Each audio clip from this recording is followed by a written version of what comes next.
अस्सलाम वालेकुम व्यूअर्स, कैसे हैं आप सब। आपको दरेल आसानी पे वेलकम है। Be happy and be contented. आज रहनुमाई औलिया माँ रूहानी निकात की न्यू एपिसोड के साथ, जो कि किबला काबा मुर्शिद अकमल मसूद अहमद सिद्दीकी लसानी सरकार रहमतुल्लाह अलैह ने लिखी है, लेकर हाजिर हुई हूँ।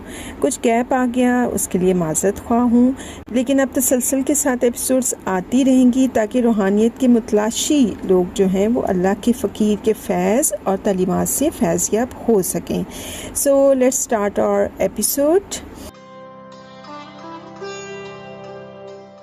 जी, तो जब किबला मसूद अहमद सिद्दीकी लसानी सरकार रहमतुल्लाह अलैह से सवाल किया गया कि तसव्वुर शैख से क्या मुराद है और इसके क्या फ़वाइद हैं, तो आप सरकार ने फरमाया कि तसव्वुर शैख से मुराद शैख का वो तसव्वुर है जिसके ज़रिए से सालिक फैज़ हासिल करता है, और इसके लिए ज़रूरी नहीं कि शैख के चेहरा मुबारक का ही तसव्वुर किया जाए। शैख के जिस्म मुबारक के जिस हिस्से का भी तसव्वुर किया जाए, ख्वाह रैश मुबारक, हाथ मुबारक, पाँव मुबारक वगैरह का तसव्वुर हो, ये तसव्वुर शैख ही कहलाएगा। तसव्वुर शैख गुनाहों के मुकाबला में ढाल है। सालिक को चाहिए कि ज़्यादा से ज़्यादा तसव्वुर शैख रखे ताकि वसवास से भी बचा रहे, फैज़ भी ज़्यादा हासिल हो और मुर्शिद में फनायत हासिल करे। अगर सालिक हर वक्त अल्लाह के ज़िक्र के साथ साथ तसव्वुर शैख भी रखे तो कोई भी असरात बद यानी जिन, भूत और शैतानी असरात वगैरह इसको नुकसान नहीं पहुंचा सकते। तसव्वुर शैख से हर चीज़ पर अबूर हासिल हो जाता है। ऐसे सालकीन जो तसव्वुर शैख की तरफ तवज्जो नहीं देते, वो रूहानी मुकामात में बहुत पीछे रह जाते हैं। जब सालिक तसव्वुर शैख के ज़रिए से अल्लाह और रसूल सल्लल्लाहु अलैहि वसल्लम और बुजुर्गान दीन का फैज़ हासिल करता है तो बहुत जल्द नवाज दिया जाता है, क्योंकि मुर्शिद कामिल व अकमल को सभी महबूब रखते हैं। इसे जो भी इनका तसव्वुर लेकर अल्लाह व रसूल सल्लल्लाहु अलैहि वसल्लम और बुजुर्गान दीन की बारगाह में पेश होता है, वो भी मंजूर व मकबूल हो जाता है। तसव्वुर शैख गुनाहों के मुकाबला में ढाल भी है। जो सालिक भी हमा वक्त शैख का तसव्वुर रखता है, वो शैख को अपने करीब महसूस करता है और गुनाहों से बचा रहता है। सालिक जब कब्र में उतारा जाता है तो जो तसव्वुर शैख वो दुनिया में करता था, वही कब्र में भी करता है, तो शैख भी इसकी दस्तगीरी फरमाता है। नेक्स्ट सवाल है कि रूहानी मामलात और हसूल फैज़ के लिए ज़िक्र क्या अहमियत रखता है, तो इसका जवाब आप रहमतुल्लाह अलैह ने कुछ इस तरह से फरमाया कि रूहानी मामलात में हसूल फैज़ के लिए ज़िक्र बहुत ज़रूरी है, क्योंकि ज़िक्र रूह को ज़िंदा रखता है। सालिक को चाहिए कि हर वक्त चलते फिरते उठते बैठते ज़बान, सांस या ख्याल से अल्लाह का ज़िक्र करता रहे, और इतना ज़िक्र करे कि इसका शुमार ज़ाकिरीन में हो जाए।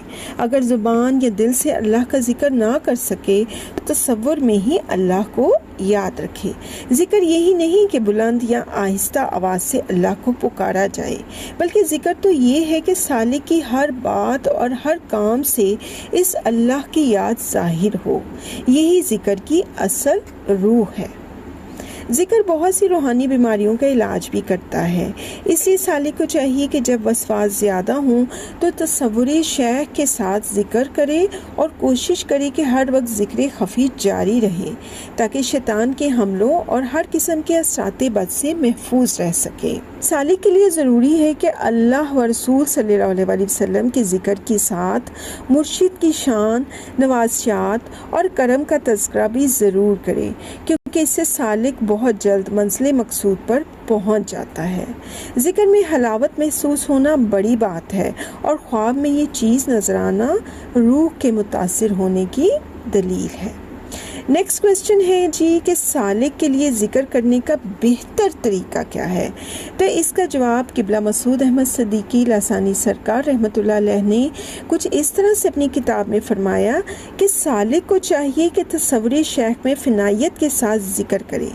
ज़िक्र के अलावा तमाम वज़ाइफ भी तसव्वुर शैख के साथ ही करे, तो इनमें बहुत तसीर पैदा हो जाती है। मुख्तलिफ तरीक़ों से तसव्वुर करे और जो तसव्वुर भी बनता हो इसको अपना लें। یہ تصور بھی کر سکتا ہے کہ آسمان سے نور آ رہا ہے جو اس کے باطن میں سر سے پاؤں یعنی پاؤں کے انگوٹھے تک لباس کی طرح پہنایا جا رہا ہے، اور جب ذکر شروع کرے تو پہلے چند مرتبہ اسم اعظم اللہ کی ضربیں پیشانی پر لگائے، پھر دل پر، پھر ناف پر، اور اسی طرح باری باری تمام لطائف کا تصور کر کے ضربیں لگا کر ذکر کرے۔ اگر کوئی سالک اس تصور کے ساتھ ذکر کرے تو ساتوں لطائف ایک ساتھ ہی جاری ہو سکتے ہیں۔ اگر ذکر کرتے کرتے زبان یا سانس کا ذکر بند ہو جائے اور صرف خیال یعنی تصور ہی باقی رہ جائے تو اسی تصور میں غرق ہونے کی کوشش کرتا رہے، کیونکہ ذکر کا اصل مقصد تو اس ذات میں فنا ہونا ہے، طریقہ خواہ کوئی بھی ہو۔ کتاب نوری کرنے میں بھی اللہ کے ذکر کا طریقہ تفصیلاً درج ہے۔ یہ کتاب آستانہ عالیہ 39/4 Ghulam Rasool Nagar, people's colony number 2، Faisalabad میں بھی دستیاب ہے۔ نیکسٹ کویسچن کہ کچھ سالکین اپنے دلوں پر ذکر کے اثرات محسوس نہیں کرتے، اس کی کیا وجہ ہے؟ تو آپ سرکار رحمۃ اللہ علیہ نے فرمایا کہ اگر ذکر کے اثرات سالکین کے دل پر محسوس نہ ہوں تو اس کی مندرجہ ذیل وجوہات ہو سکتی ہیں۔ وہ سالکین جو ذکر کرنے کے باوجود اپنے اندر کوئی تبدیلی یعنی لذت و حلاوت کی کیفیت محسوس نہیں کرتے، ان میں بنیادی کمی یہ ہے کہ وہ ذکر تو کرتے ہیں لیکن مراقبہ کے ساتھ ذکر نہیں کرتے، اور مراقبہ کے لیے تصور شیخ پختہ ہونا ضروری ہے۔ تصوری شیخ کے ساتھ جو بھی ذکر کیا جائے گا اس میں حلاوت بھی محسوس ہوگی اور کرم نوازی بھی واضح طور پر نظر آئے گی۔